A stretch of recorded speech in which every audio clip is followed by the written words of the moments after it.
Señor director xeral, a min desde logo me parece moi decepcionante que cando estamos aquí falando de un tema que son nenos e nenas, vostede nos responda con un catálogo. E, sobre todo, cando vostedes incumplen ese catálogo dunha maneira clamorosa e, en todo caso, se hai unha necesidade de un neno ou unha nena, vostede non me pode decir que non atende porque hai un catálogo.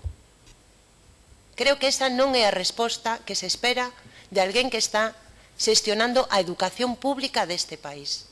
E creo que é un dos graves problemas que temos, porque, mire, o problema dos coidadores e coidadoras costa menos de 50.000 euros solucionalo, moito menos.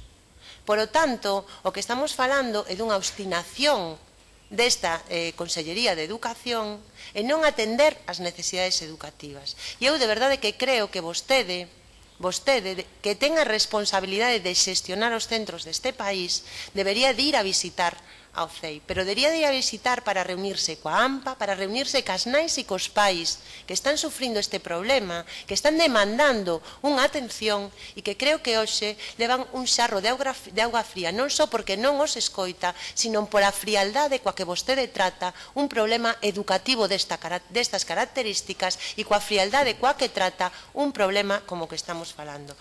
Dinos vostede que hai un PT máis. Non hai un PT máis, hai 4 horas máis a semana, porque sabe, e o reconocía vostede, de que o PT e o profesor de desdoble é o mesmo, e, por o tanto, só se incrementou en 4 horas a atención a PT, cando había unha deficiencia no curso anterior, porque no curso anterior tamén xa había deficiencias en relación cos coidadores e coas coidadoras. Mire, o centro está demandando estes coidadores e coidadores, a AMPA está demandando estes coidadores e coidadoras. Mesmo esta semana, non sei se vostede tuvo ocasión de coñecelo, nin tampouco sei se lle dá algún valor, porque ao mellor tamén lle parece que é unha cuestión menor, o propio Concello de Santiago de Compostela, por unanimidade, asinaba unha declaración institucional na que pedía que se atendera as reclamacións xustas que está levando a AMPA do CEIP de Vite. E esta declaración institucional asina Marta Loi, responsable do Grupo Municipal de Compostela Aberta, Francisco Reyes Santiás,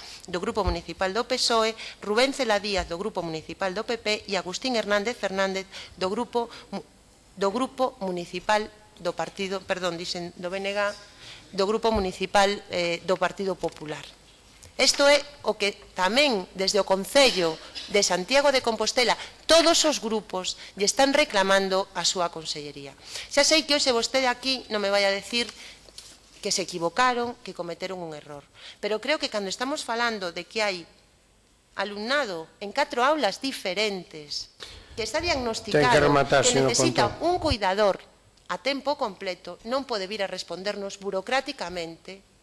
dicíndonos que hai un catálogo, porque hai un problema neste centro. E eu que invito, creo que ten unha oportunidade de facelo, non sei se hoxe ou en outro momento,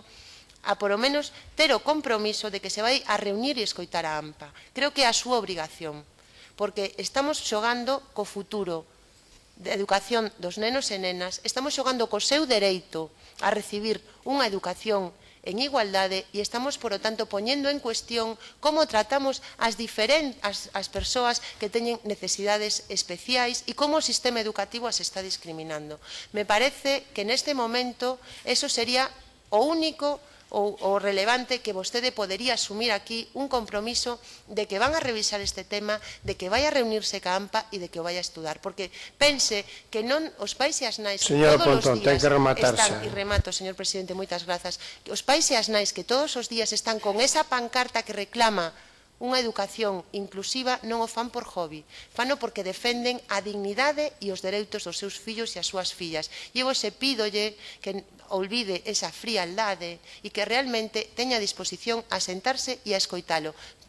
Repito, porque creo que é moi importante que non diga que non hai un problema porque sí o hai, e a realidade é, por desgracia, que están xogando co futuro de nenos e nenas, e creo que eso merece un mínimo esforzo de educación pola súa parte. Moitas grazas. Gracias, señora Pontón. Turno de peche para o señor director xeral. Señora diputada, sempre se